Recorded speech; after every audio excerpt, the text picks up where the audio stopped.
Бастамас бұрын каналға жазылып, 1000 жазылушыға жетуге көмектесуді ұмытпаңыз. Сондай-ақ бұл видеоға 2000 лайк жинайық. Қиын көрінуі мүмкін, бірақ сіздерге сенем. Біздің оқиғамыз орта мектепке басталады. Мұнда біз Сита есімді оқушыны байқаймыз. Оны сыныптасына арнап қағазға жазып отырған жерінен көреміз. Ол қызбен жақынырақ танысқысы келетінін білдіреді.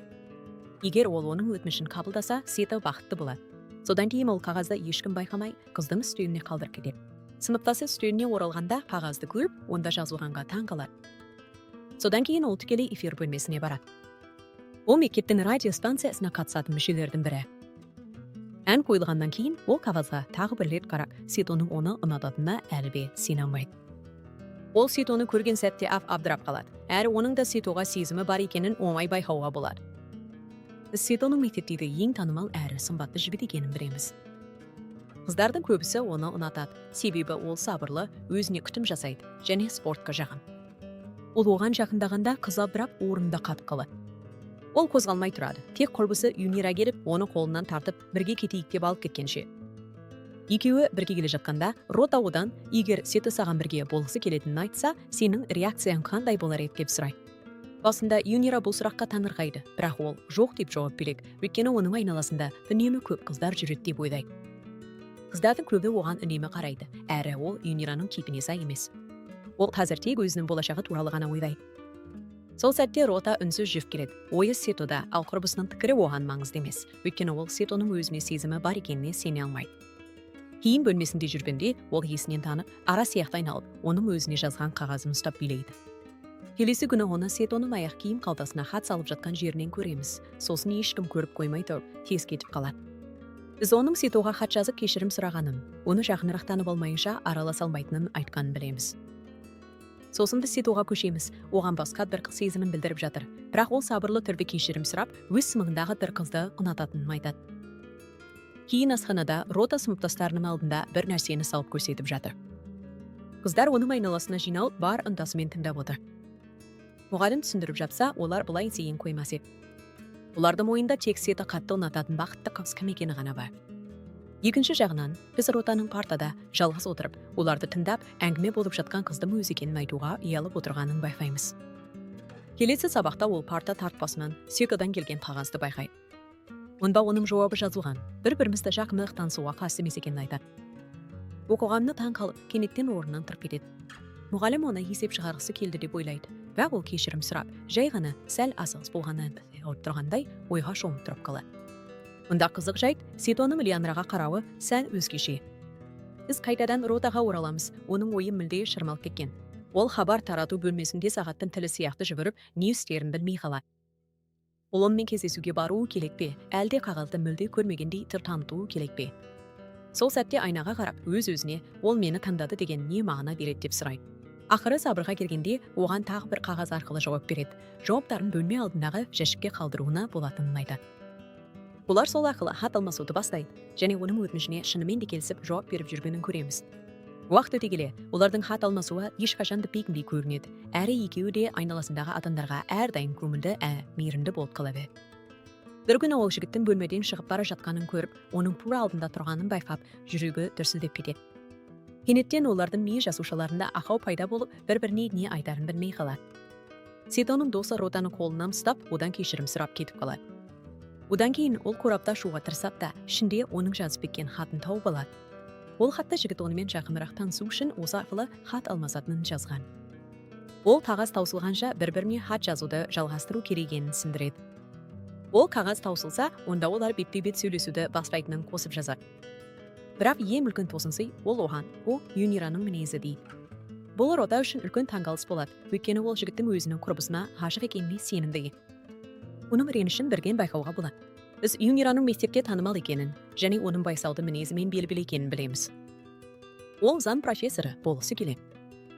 Бөбе ол барлық студентке жиналған семинарда болады. Сол сәтте Рота Ситоның Юнираға таңданыспен қарап отырғанын байқайды. Ол сөйлеп жатқан кезде. Ол өзі тап болған қиын жағдайдан қалай шығарын білмейді. Ол оған қағазға хат жазып, өзінің Юнира емес екенін және күнделікті қайтарып беретінін түсіндіруге шешім қабылдайды. Біз оның аяқ киім шкафына барып, оны сол жерден тапқанда абдырап қалғанын көреміз. Жекесі сыр беріп жерге құлап түсіп. Сол сәтте ол одан сөйлесуге рұқсат сұрайды. Ол Юнираның жақын досы екенін білген соң, одан Юнира туралы сұрап, Юнира оған өзі жайлы айтама деп білгісі келеді. Ол Юнираның оған оның тип емес екенін айтқанын жеткізуден бас тартады. Бірақ досының шын мәнінде не айтқанын біледі. Ол дәптерді жақында қайтарып беретінін, ғинет бақыт болатынын айтқан. Одан кейін Рота онымен жалғыз досы ретінде сөйлесуге шешім қабылдайды. Себебі шындықты бетіне айтудан қорқады. Сөйлесулермен Рота оның өзі жақсы көретін топты ұнататынын біледі. Келесі күні мектепте жүргенде, оның футбол ойнап жатқанын көреді, ал оның көзіне деген махаббаты анық көрінеді. Ол шындықты айтқанда, оның өзін кешіретініне үміттенеді. Төменге түсіп бара жатқанда, ол Юнираның бұрынғы жігітімен кезеді. Сол сәтте ол мүмкіндікті пайдаланып, қайтадан бірге болады. Ең болмаса сыныптас ретінде қалыпты сөйлесуді сұрайды. Одан артық ештеңе емес. Бірақ ол әлі де шатасып жүр және оған қалай жауап берерін білмейді. Кейінірек ол бөлмеде отырған кезде өзімен Сета жақсы көретін топтың сүйікті әні ойнай бастайды. Бұл әрине Сетаның көңілін көтереді, өйткені ол жақсы көретін нәрселерге қызығушылық танытады. Сол уақыттан бастап олардың жазбалары арқылы сөйлесулері айтарлықтай жиілейді. Басқа бір уақытта біз Ротаның сыныптастары оны караокеге ән айтуға алып бара жатқанын көреміз. Кезек соқтықпен ол жерде Сетаны кездестіреді, ол анық көңілсіз күйде. Біз оның себебі Юнира олардың қасында болмағандықтан екенін білеміз. Ол Ротаның қасында отырғанына сене алмай, одан Юнира туралы сұрайды. Ол жауап бермегенде, Сета сол күні әнді қоюды сұраған өзіме деп білгісі келеді. Әрине, ол топты айтып отыр. Ол бейтарап түрде жауап береді. Бұл қалыпты жағдай, кейде осылай болады. Достары кейбір әндерді қоюды сұрайды.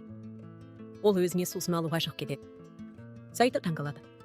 Ол оған тіпті ұнамайтыны анық, әрі ол былай дейді: сенде ешқашан өз ойым болмайды. Басқалар сияқты. Адамдар саған бірдеңе айтады, сен тек жарайды дейсің де, сонымен бітеді.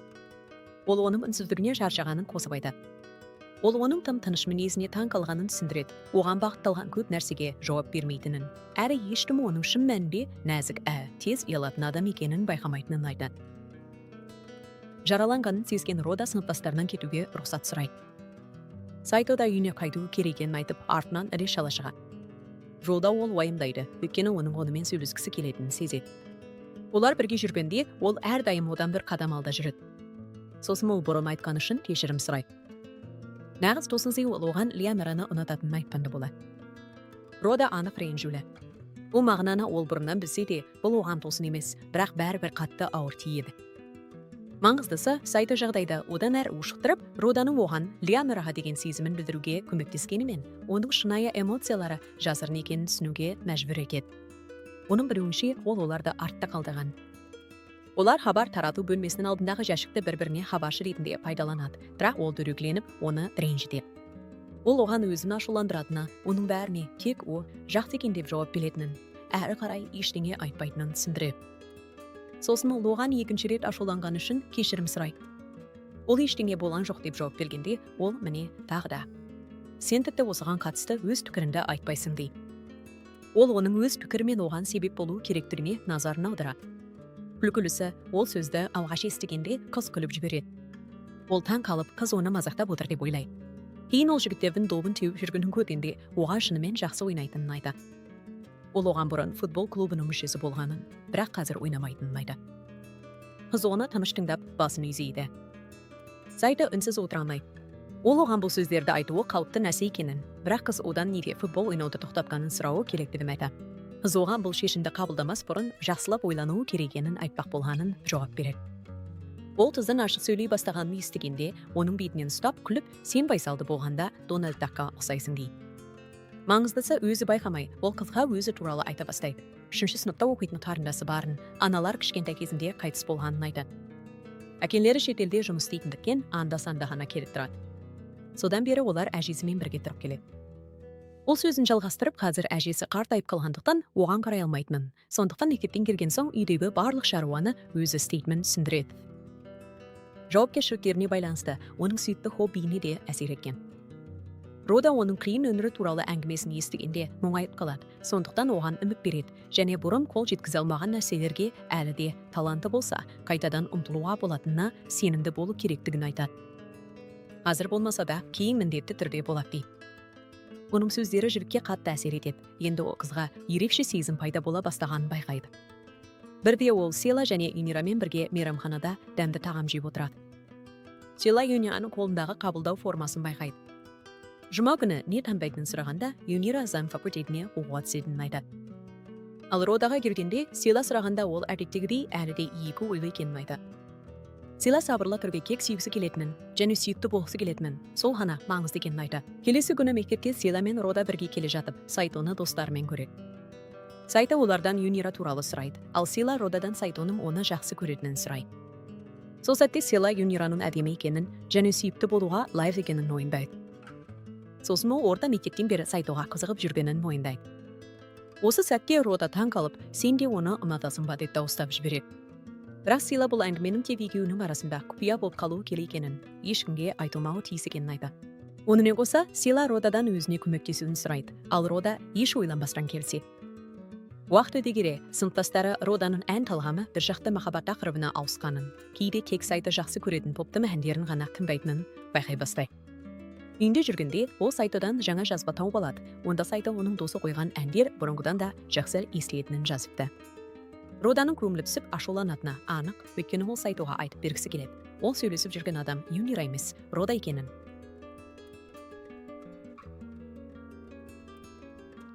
Оны дұрыс түсінбей, дегеннен ол өз-өзін тоқтата алмай, Сайтомен хат алмасуын жалғастыра береді.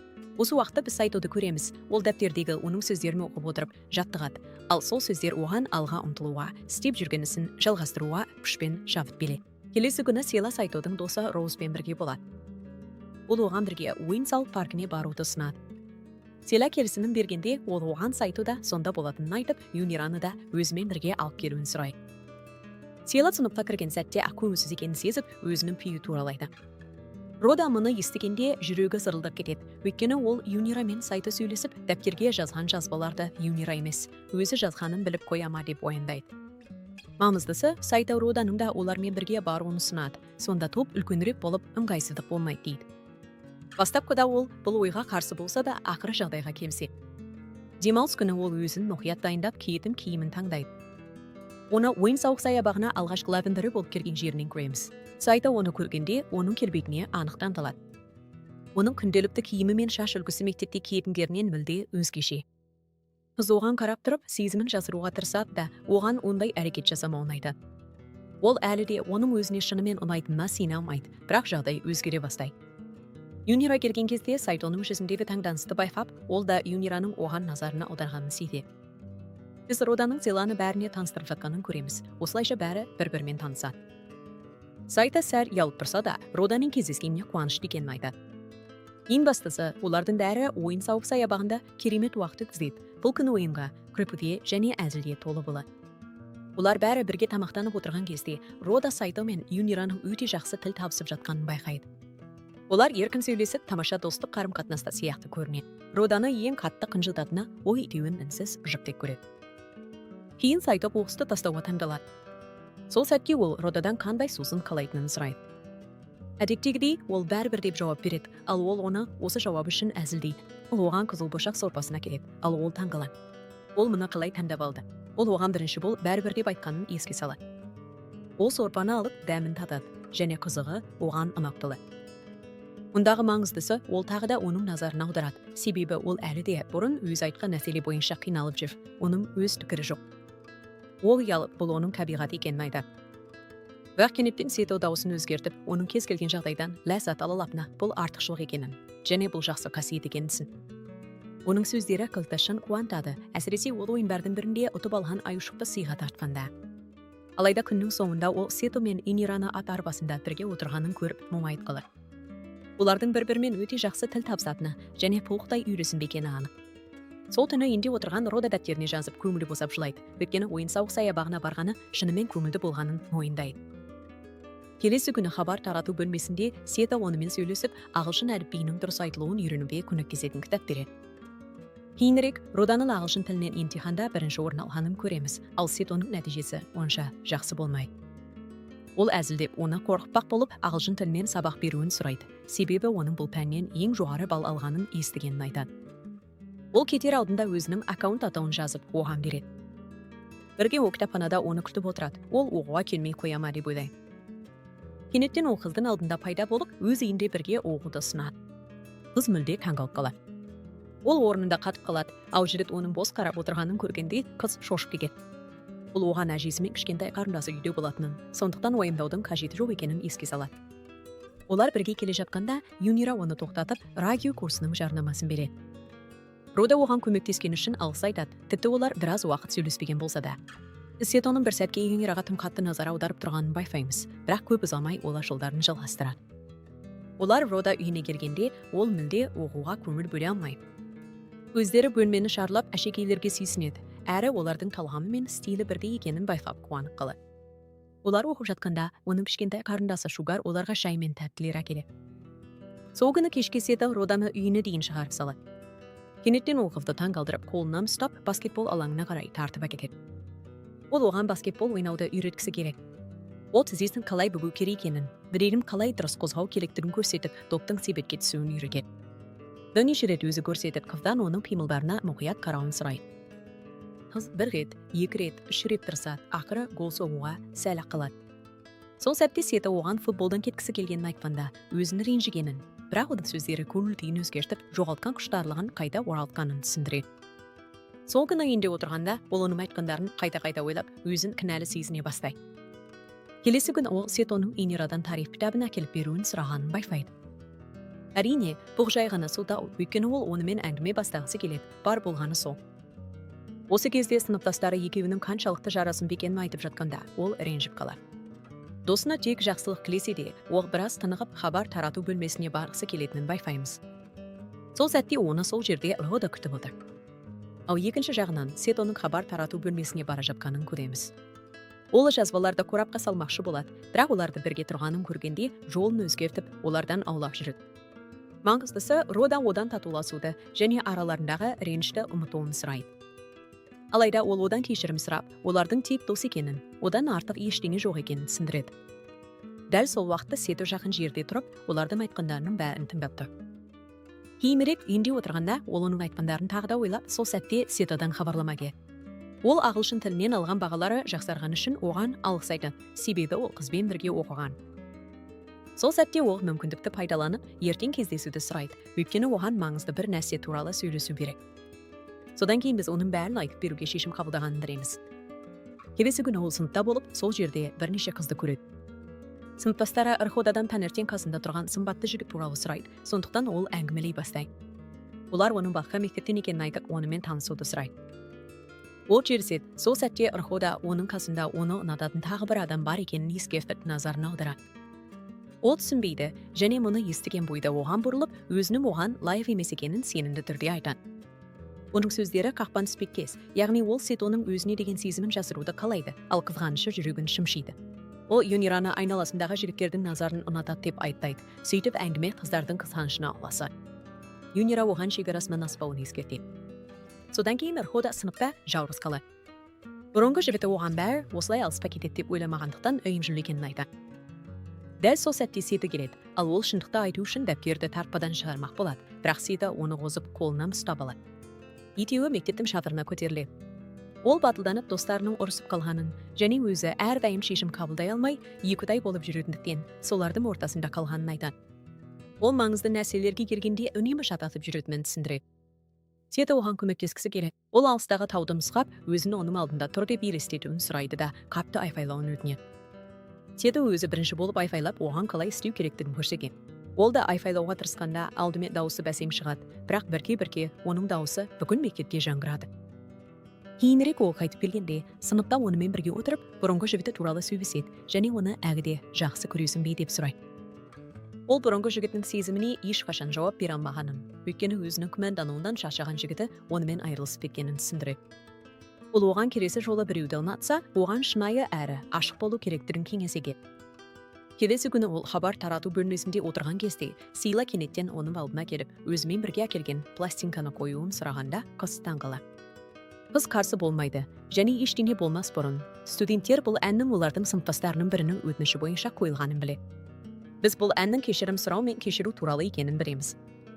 Дәл сол сәтте Сила одан кешірім сұрап, оны кешіруін өтінеді. Рода өзінің таза жүрегімен кешірімді қабылдайды, соның арқасында екеуі бірге түскі ас ішеді. Екінші жағынан, Юнираның хабар тарату бөлмесіне қарай жүгіріп бара жатқанын байқаймыз. Ол төбелеске қатыспаса да, оны бастағанда ол болмаса да, ол да екеуінен кешірім сұрайды. үшеуінің татуласып бәрі бұрынғы қалпына келгенін көреміз. Олар бірге түскі ас ішіп отырған кезде Юнира бөлменің сыртында бір қозғалысты байқайды. Сол сәтте ол сыртқа шығып бірнеше минуттан кейін қолында бір қағаз жазуы бар қайта оралады. Оны ашқанда ішіндегі сөздердің мағынасын түсіндіріп беруін Родадан сұрайды. Әдеттегідей, Рода не деп жауап берерін білмей, одан кешірім сұрайды. Юнира көңілсіз күйде кетіп қалады. Тағы бірде бөлімдер арасындағы жарыс уақыты келеді. Роданың бөлімі ойнап жатқанда, Сайта сол жерде тұрып, оның гол соғуын күтіп бақылап тұрады. Доп оған жеткенде, ол оны себепке лақтырмас бұрын, оның жаттығуын есіне алады. Шынымен де ол гол соғады. Кейінірек Сайта сыныпқа барып, оның партасына қарағанда, ол жерде жазылған жазбаны табады. Ол өз махаббатынан бас тартқысы келмейді. Сол сәтте Сайта бұл сөздердің өзіне арналғанын сезінеді. Біз Роданың өзіне қайта ораламыз, оның бұрынғыдан қаншалықты өзгергеніне назар аударады. Енді ол өз пікірін еш қысылмай айта алады. Ол оның қасында болғанда мінезіне тән емес еді. Оның айтқан сөздері Роданы Юнирамен сөйлесуге ынталандырады. Олар бірге жүргенде Юнира олардың балабақшадан бері дос екенін еске салады. Ол Роданы ең жақсы білетін адам екенін, және Роданың ешкімге зиян келтірмейтінін анық біледі дегенді меңзейді. Сондықтан ол оның жақсы ниетіне сенімді болып, оған жазбаны береді. Ол оған өтірік айту оған қиын болғанына сенімді екенін айтып, қаншалықты қиналғанын елестейді. Сондықтан ол Сайтаға шындықты айтуға кеңес береді, өйткені бұл оның өзін жақсы сезінуіне көмектесетінін біледі. Сол түні Рода жалғыз отырып Юнира жазған хатты онымен сөйлеспей тұрып оқиды. Келесі күні ол оған жауап жазып, оны партадағы тартпасына қалдырады. Ол сыныпқа кіріп хатты көргенде бірден хабар тарату бөлмесіне жүгіріп кетеді. Ол жерде болғандықтан біз алғаш рет Роданың радио арқылы сөйлегенін көреміз. Ол сыныптастарына табиғи өмір сүруге және өз болмысын өзгертпеуге шақырады. Сол сәтте Юнира оны тыңдап, Роданың ақыры өз сезімдерін білдіріп, әрдайым айтқысы келген сөздерін айтып жатқанына қуанады. Маңыздысы, Сайта оған жетіп, оның жауабында жазған сөздерінің мағынасын білгісі келеді. Ол оған бұл сөздерді басынан бастап жазғанын, бірақ ешқашан шындықты айтпағанын жеткізеді. Ол сөйлесіп тұрған кезде, қыз абайсызда бір нәрсеге соғылып, эфирге шығару түймесін басып қояды. Ол оны таңғалдырып, көптен бері оған тән екенін, және оны түрлі жолдармен білдіруге тырысқанын мойындайды. Ал басқа жағынан барлық оқушылар тыңдап отыр, және оның сабырлы әрі мейірімді, айналасындағы адамдардың бәріне сүйікті адам болған үшін оған тән екенін білгендеріне қуанады. Сол сәтте ол оған бұл оқиғаның үстелінде қалдырылған хаттан басталғанын түсіндіреді. Ол кезде ол бұл хатты Юнира жазды деп ойлаған еді. Аңбаларлығы жазбалардағы әңгімелері арқылы ол қателескенін түсініп, бұл сөздерді жазған адам Рода екенін анықтайды.